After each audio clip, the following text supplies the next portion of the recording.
You know, on the surface, this is just the final game of the NBA regular season.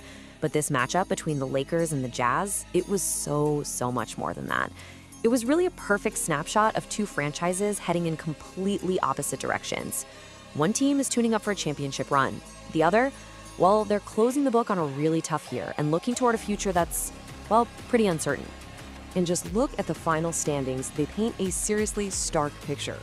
For the Lakers, a solid 53-win season, punching their ticket straight to the playoffs.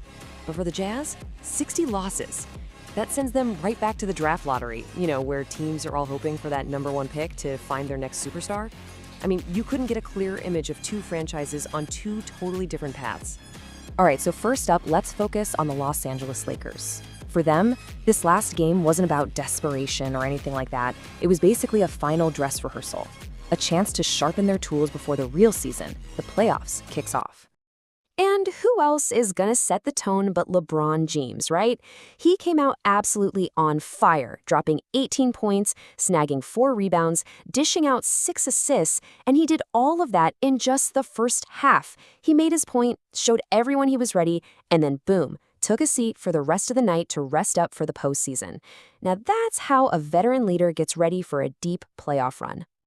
But what's really fascinating here is the coach's mindset.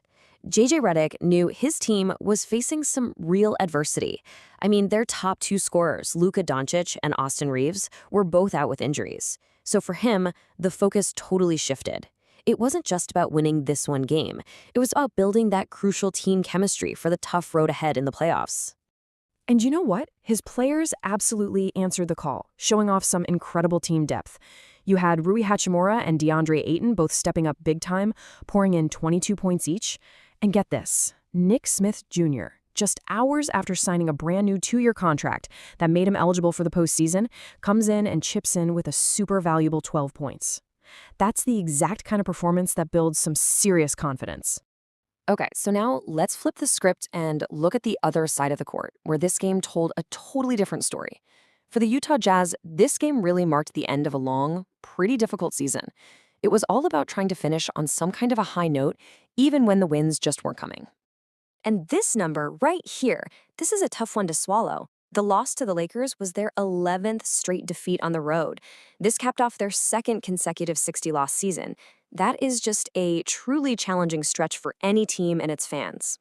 But, even in the toughest of seasons, you can find these moments of individual brilliance. And for the Jazz in this final game, that bright spot was, without a doubt, Oscar Tshiebwe. He put on an absolute show. Just